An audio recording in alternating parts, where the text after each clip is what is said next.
Welcome to a Leader's Journey podcast. I'm your host, Joel Gunn, and LaShaude's back on the show with me. Welcome back, buddy. Thank you for having me. This is like your 87th appearance or something. I know. I'm going to hit a record. I think it's you, Brent, and actually, I think Josh may be in second place. So you got to. Okay. Josh is the guy you got to go. Yeah, we got some work to do. Yeah. All right. So just before the show, you made the comment, generous people make good employees. Let's unpack that. Yeah, you were sharing a story about how another business owner that you know had an exercise where he had his employees go practice generosity and giving, and he could see that their engagement went up when they were in the workplace. And it makes total sense because generous people are good employees. And so as you're forming people to be more generous, you don't have to tell them not to steal from your company because that's not a generous thing to do. And so if you're training them on generosity as it relates to all of life, then they will apply that to your job. And so I always believe that as I'm training people, yes, they need to be equipped on what they need to do on my job, like the technical skills, but a lot of what they need is that personal development where they understand things like stealing and lying and cheating and trying to get the most by giving a little and being stingy. Like those are things that aren't great ways to live. And so when you teach them to be generous, it translates over into what they do when you're not watching because you're helping them live integrated lives with their values. And so if they value generosity, what would they do when you're not around? Hopefully they'd still be generous. Or if they value honesty, well, then hopefully they'll be honest when you're not around. But conversely, if you aren't training people with their personal values, then it's kind of a shot in the dark what you're going to get whenever you're not around. And chances are, if they don't value honesty, they don't value being generous, then when you turn your back, you're going to have to clean up a mess because you're going to come back to something that's not done like it needs to be. Mm-hmm. We were talking before the show, kind of what got us on this idea of generosity was you tend to invest in your people more in a variety of ways than the traditional business. When people think of business, they think I go punch the clock. I'm in, I do my job, I do it well enough, and I'm out, right? It's just a transaction. We were talking a little bit about risk reward of the owner versus the employee, but in that pre-show conversation, you touched on some of the things that you're doing to train your employees and to make them more holistic. Share some of those examples. Yeah. So one of the blessings of being a smaller business with only 13 employees is that I am also kind of the HR guy in the sense of how I get to train and develop them. And so I see it as an extension of making disciples as they're learning from me how businesses run. I want to teach them how life can be run and how a byproduct of that is how we run our business. So yeah, I train them on personal development. I actually pay for them to take training courses for them to develop personally. They learn about sleep, they learn about diet, they learn about exercise. And although they still learn their core competencies that they need to do their job well, a small portion of what they're learning is actually up to them. They can study everything from productivity to ending procrastination or overcoming digital addictions to their cell phones. And the reason why I give that to them is because the reason why I give them that liberty is because I recognize that they're a better employee if they're just a better human.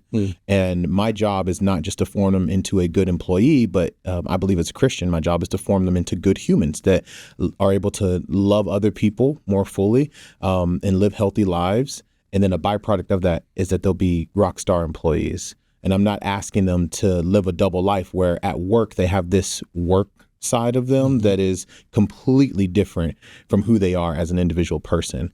That takes a lot of energy for them, and it can make a lot of resentment, even for coming to work because you're having to put on this air of love and care that doesn't really exist.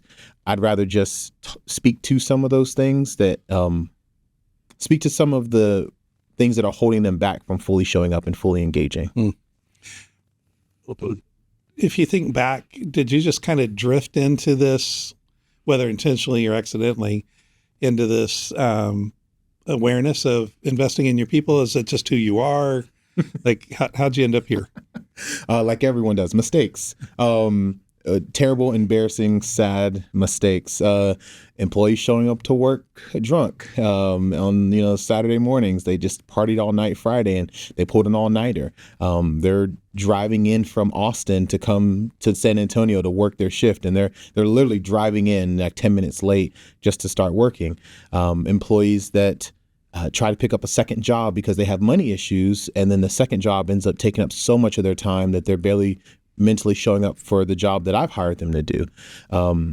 employees that are stressed out about everything from diet and exercise, or employees that are physically sick because of how they're treating themselves. And so I've come to realize that at the job I have, where people are mostly part-time, the things that hinder their ability to be great employees for me are really personal things that they're growing through, things that they're discovering about themselves. Like they discover they can't eat whatever they want and play video games all day and stay up all night and then still be a good employee. And they might think that they're doing an okay job, but it's my job to hold them accountable, to say, you know what, that wasn't your best effort. You weren't really engaged today. I see your engagement dropping, or I see your productivity dropping as a result of what's going on outside of here. And so although I cannot control what's going on outside of your work hours, I want to be able to have some sort of good influence on it. So here's a whole list of training courses that you can take. Pick any one that you want to do. I just require that you do at least 2 videos and write down your questions and your takeaways, and then we can just chat about it. And are those courses available to other viewers of the podcast? I mean, like, oh yeah. So sometimes I can pull lessons from YouTube that are free, but what I normally use is an app called Heroic by Brian Johnson. He is a philosopher that takes everything from like Stoicism and Christianity and like, just any major world religion. If there's goodness in there, he'll kind of combine it together. He'll find authors like Cal Newport and other business authors and have them come in as guests. And he just compiles resources for them. And so because I have access to those videos, they're able to take the training courses that are on there.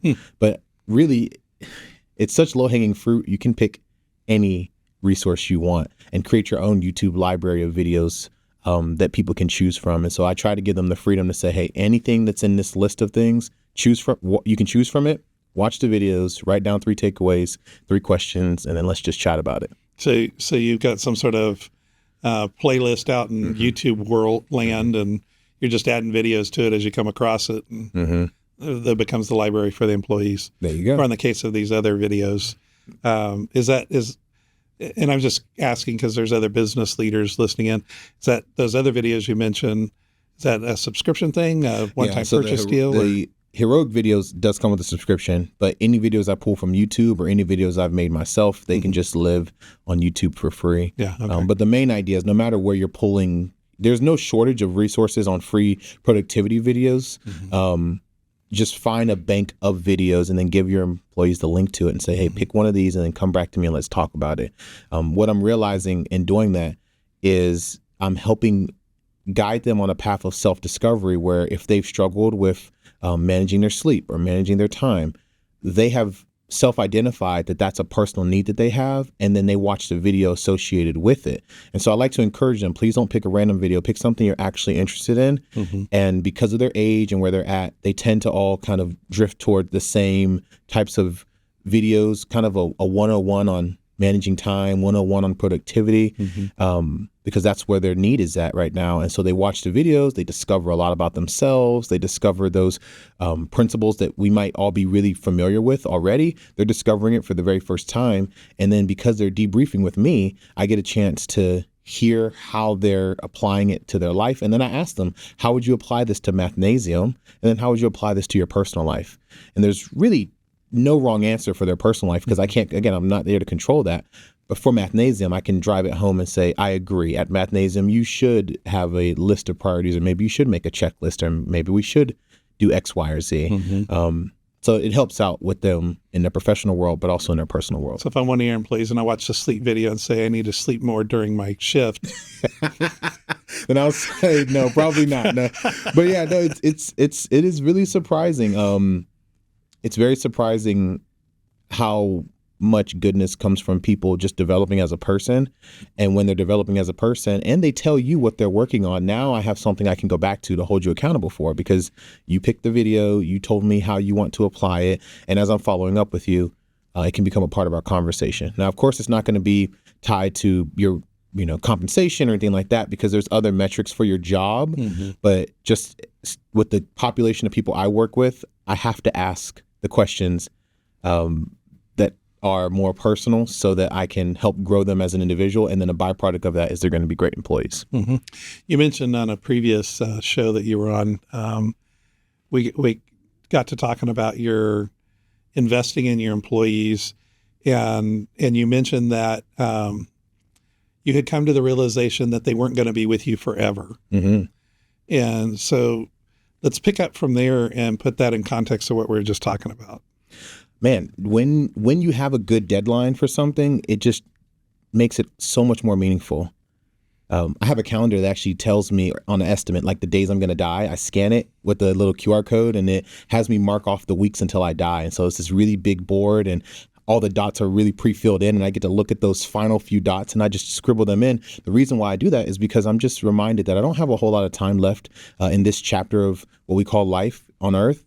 And it makes it so much more sweeter that I want to have good quality time. I want to make sure I'm prioritizing the things that are really important to me. And so having a good deadline just makes everything so much more sweeter. It makes every movie better, right? When you know the bomb is going to go off in 27 minutes, everything matters. Whether it's a waste of time or whether it's a good use of time, you're just thinking there's a deadline on this sequence of events. Mm-hmm. Everything matters. And when I start to count down how long I have to work with each employee, I know that there's a deadline on how long we're going to be together. And I'm able to map out what the beginning should look like, call it onboarding, right? What the middle should look like, call it training and development and promoting, right? And then what the end should look like, and call that offboarding, exit interviews, whatever you want to. But just keeping a good timeline in mind to say, I will not be with you forever, but for the short time I am with you, I need to be intentional about it. I need to make sure that I'm hitting all the marks that I'd like to hit as a great, great, great boss. And yeah, just makes it much more sweeter because many times we get stuck in a rut, right? You show up to work every day and, everything looks the same. The walls are closing in on you. You don't appreciate every square inch of your workplace like you did the day you first showed up, right? But start thinking about the day you'll no longer walk into this building. And all of a sudden, your eyes open up to say, you know what? I will not be here forever. I won't own this space forever. I won't be in relationship to these people forever. So for the time I'm here, wow, what was the reason I started doing it? Like you just, again, all the good thoughts come after you put a good deadline on something. And so, yeah, just imagine yourself exiting a relationship or a job of some sort, and then it makes it sweeter the time that you're actually going to be together. Thank you for that understanding of what's going on in your psyche. How do you communicate that with an employee that doesn't freak them out? Like, if you bring the new kid in, most of your employees are younger. Mm-hmm, mm-hmm. You bring them in and you say, hey, listen, you're not going to be with me forever. Like I just landed the job. Well, and it does sound weird and disorienting, but I think it also shows them that I've been in this situation before. I've welcomed many great people onto the team, and I have a plan for you that outlasts your relationship to me. And what it signals to them is you're more important to me than just as an employee. Because when I begin to speak as if you're going to be here forever, that means that the greatest feels self-serving. It's very self-serving, right? Things like we're a family. We're not a family. We're a team. Okay. You have a real family, hopefully, and I have a real family. This is not my family. We're a team. And on this team, we have a goal and we work together and we put the best people on the team and we train. Why? Because we're a team. Families don't necessarily, train to be a family. This is something that's more of an identity thing, right? But teams train. And so we're a team. You're not going to be with me forever. But while you're on this team, I'm going to be the best boss and play my role as best as I can.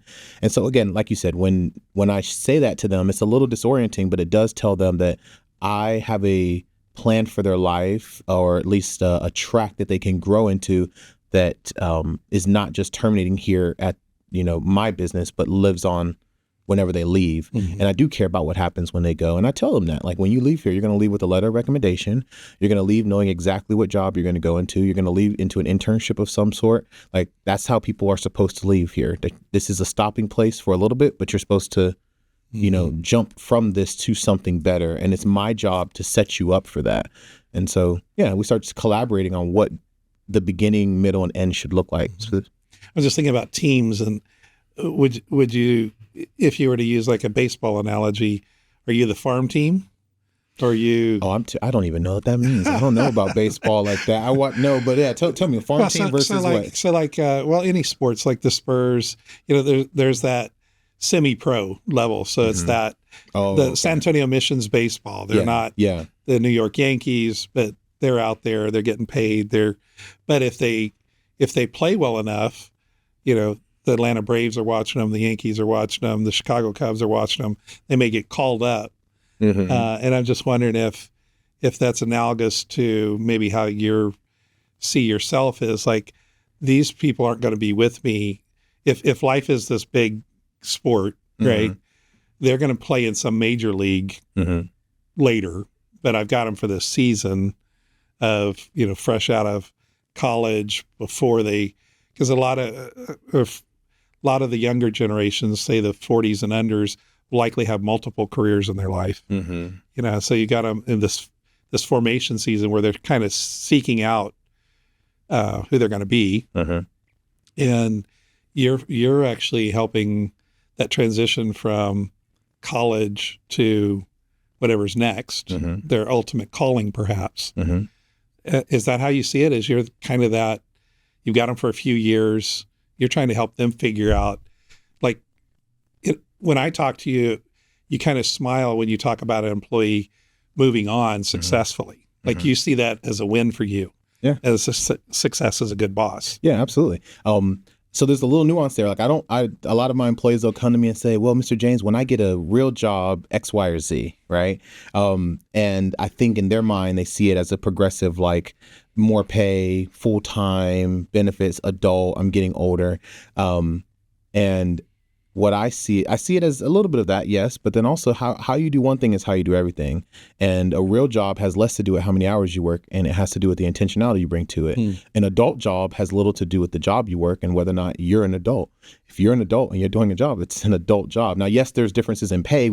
That's different, but there's no such thing as a real job or a fake job. There's a job you take seriously and a job that you don't take seriously. And so I'd like for them to start training, to start taking their job seriously. Don't show up to a job that you don't plan on doing well. Don't show up to a job that doesn't align with your values. So if it's not a value to you to love your clients and love your customers, stop showing up, But if love is a value and service is a value and generosity is a value, then you're in the right place and we can work together. And so, yes, it's temporary, but even all jobs are temporary, right? All jobs are temporary and all jobs are leading to something else. So just because they're transitionary in nature or temporary in nature, or just because they're transitioning to something else doesn't make that job not real. So yeah, I have a little bit of a different paradigm shift. And I know, again, it's an entry-level job. It's not the full-time salary position, but I can hear when my employees see it as not important. That's a different thing they're saying to themselves. And I'd like to help them realize that no matter what job you're working at, you have to have it align with your values such that it is important that you're bringing your best self to it. As you're helping them realize that, is it, do they perceive it as ad hoc or do they perceive it as formal? Like, LaShaude's got a plan for me and there's these milestones and there's these videos and there's this 6-month whatever and there's this 12-month whatever.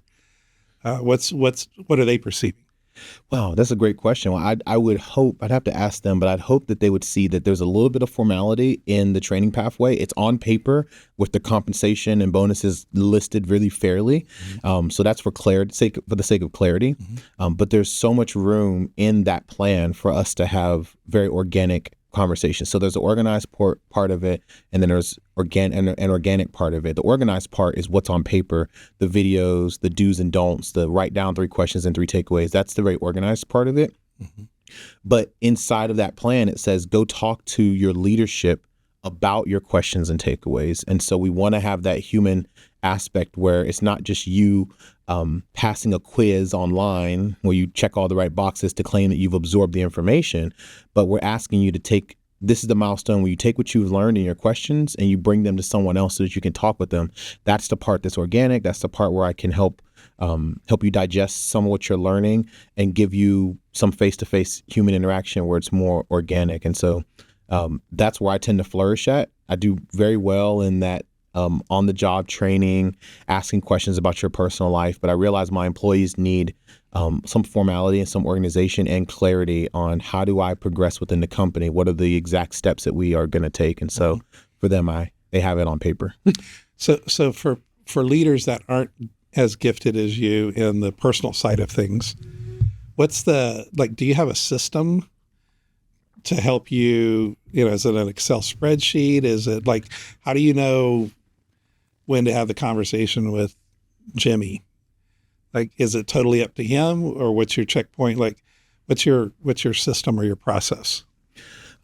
So for the training pathway, it's self-led for them. I have too many employees for me to double back on each person to see where they're at. And so I encourage all of them. Every time I talk to them, I say, where are you at on your training pathway? What tier are you at? And can I help remove any confusion on how to get to the next tier? Because I want you to get these raises as much as you might want them. I probably want it more than you do. Mm-hmm. And so for everyone, I'm always asking them, where are you at on your training pathway? Are there any questions I could answer? Many of them are just satisfied making what they're making, so they don't really care to fight for that next extra dollar. But I always want to make it very clear that I want them to finish the training pathway and get the raises that they're supposed to get. And then so it's on them to bring me their training pathway once they hit certain milestones and say, Mr. James, I've completed these videos. I've done these trainings. May I have my performance evaluation? So they are the person that triggers the performance evaluation. And the formal performance evaluation that's on paper is what gets them to the next tier. That's the last decision gate. So they can watch all the videos on their own time remotely, so long as they take notes on it. And they can do almost 85% of what needs to be done by themselves, and they just bring me that last 10 or 15%. We have a very short 10 or 15 minute conversation, and then they're on to the next tier. So it should be self-paced for them. I encourage everyone to do the training pathway, but what I found is it's almost like the parable of the sower, where the sower goes out to sow seed and only a few people respond. A lot of times people just don't want to do the training. They're happy making what they're making. They don't want extra help in life. They don't want to improve. They want to make what they're making and serve at their level. And so unless I find that they are underperforming, we don't have a deep relationship. I don't get to go deep with every person. The reality is a few people latch on to my teachings, my way of life, even my beliefs about God, and they stay after for 1 hour after work off the clock, just talking about their faith and their personal life and their medical history and their medical life. And they're just volunteering that information, and they trust me to speak into it. And that's the relationship I have with a portion of people. But there's a much larger portion that just say, thank you, Mr. James, I had a great day today, and they just go home. I asked them if they've done their training pathway, and they say, oh, not yet, but I just. So is there any point, glad we had that conversation, because I was making some assumptions. Is there any point a year or 2 years into their employment that you're like, I really need you to do this training pathway? Like, it becomes more obligatory than optional? Or does that just move into lack of performance, and now you're addressing that issue?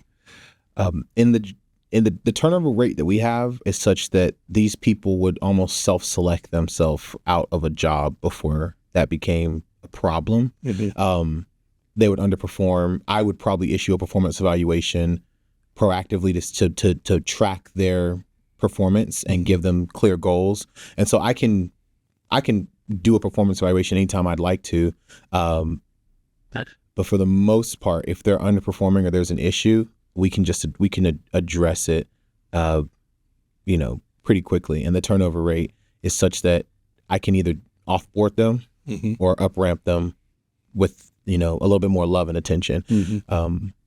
Okay. But I would say 80% of the employees, they actually overperform, and they just don't do the training pathway because they see it as a way of getting extra money, but they don't need the extra money. They just like coming to work, which I'm like, okay, that's great. And then for the few people who are a bad hire, just maybe not a good hire on my part, it's not a good fit for them, that is found out pretty quickly by the fact that they won't do the training and they'll underperform, which shows me that they don't want to be here. Yeah.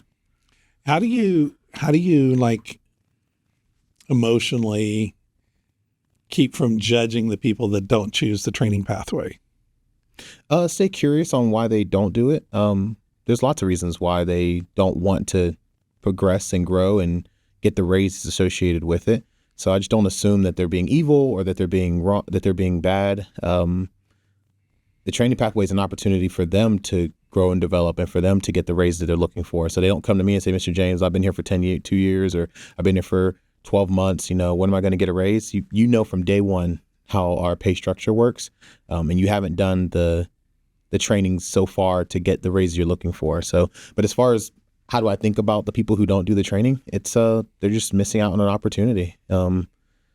Yeah, there is mandatory baseline. I should probably state there is mandatory like first 2 weeks baseline training that everyone has to do, and that needs to be done within 2 weeks of you being employed. So that's it. But as far as the ongoing training, we have mandatory team meetings that everyone must show up to. But then everything else is very much so self-paced. Yeah, just our world is such that, especially the business world, is so competitive and so driven. You know, it seems like it'd be tempting to go, oh, well, there's my rock stars and there's my, they're giving good customer service, but they don't have any big aspirations for themselves. And there's the one guy, I'm not sure he's going to make it, and it's got to be tempting at times to go, man, these guys really get it. And I wish these guys would, I mean, yeah, parents wrestle that with their kids. There's seasons where you're like, oh, they've got so much more potential. You can see it, but you can't force them into it. Yeah.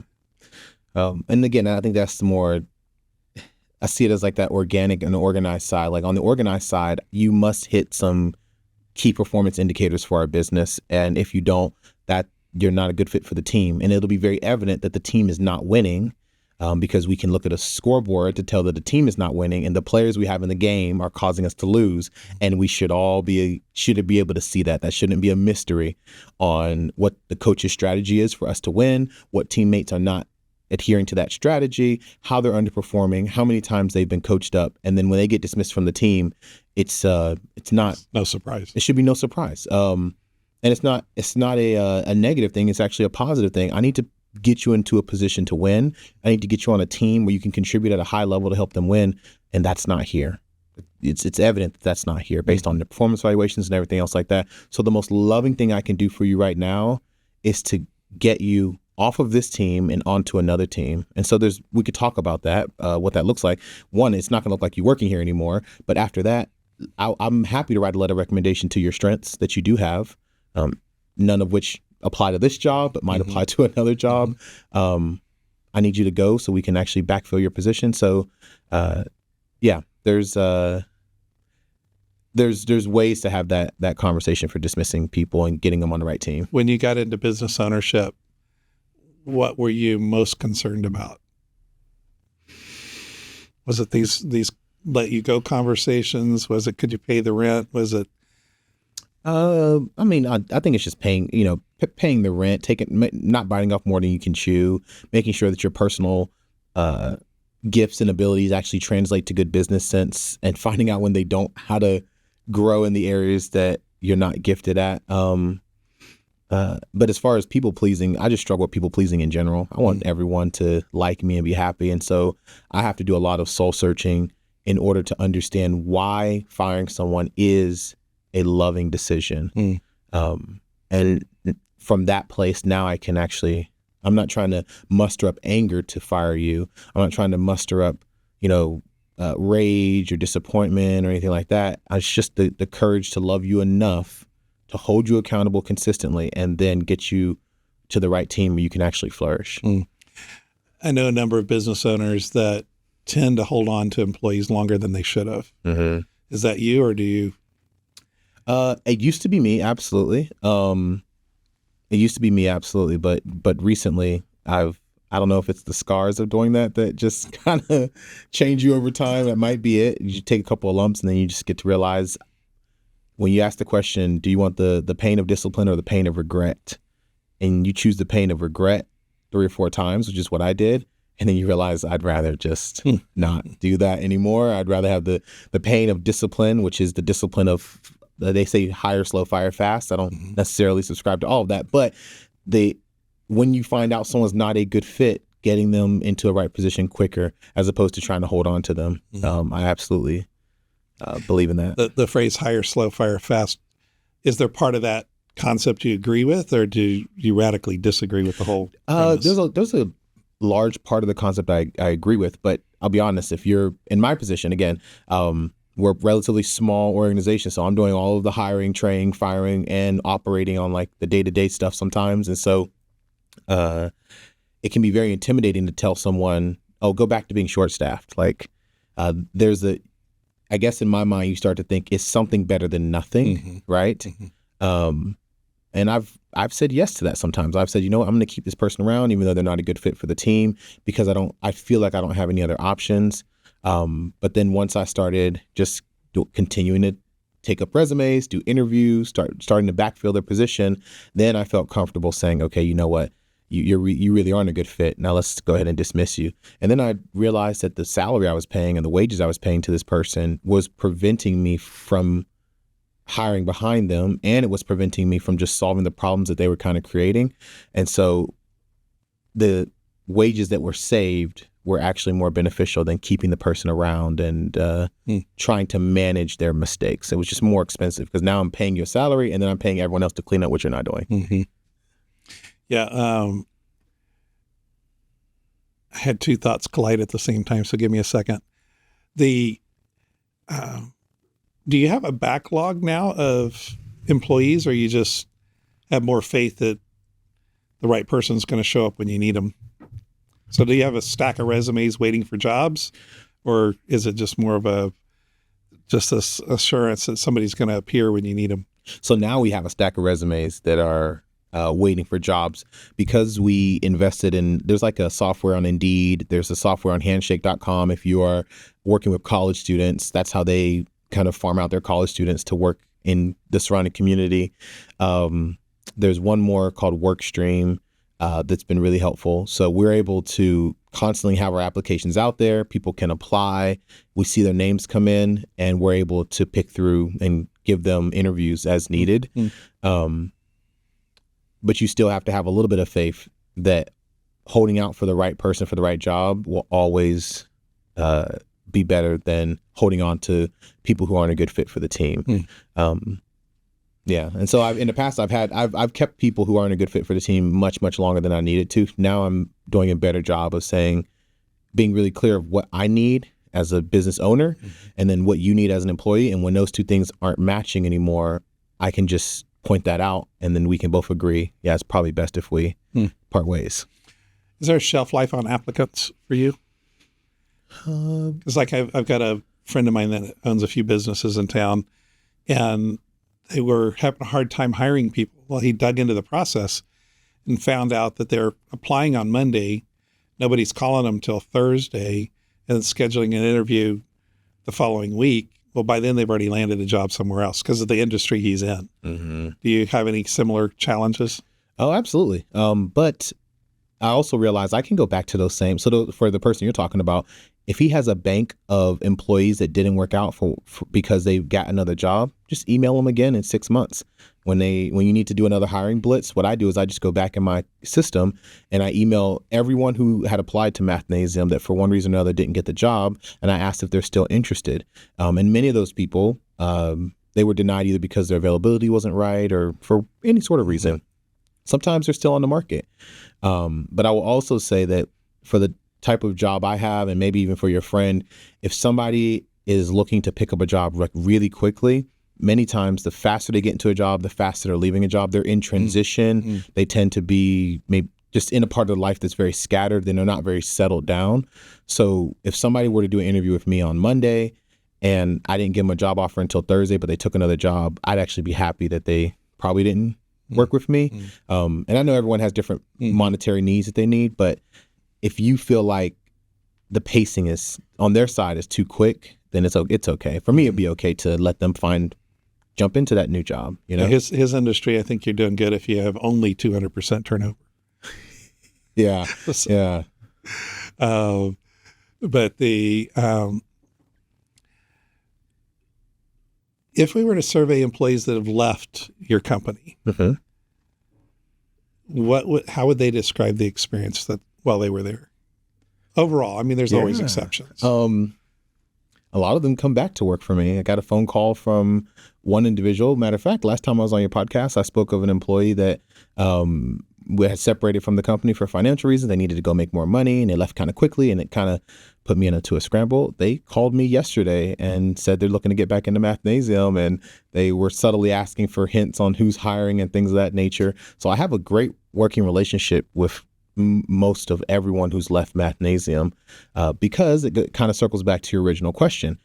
I started the relationship with them by telling them, I will not be your boss forever. And at some point when you leave Mathnasium, I'll transition from your boss to just a friend or an ex-boss or something different. Mm-hmm. And you're going to transition into a new job, and I need you to be successful there.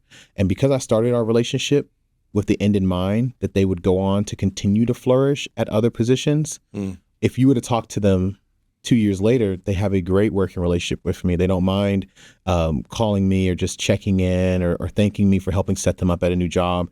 Many of them come back to work for Mathnasium later on in life because they're in another transition time and they have 6 months that they want to give to Mathnasium. And so,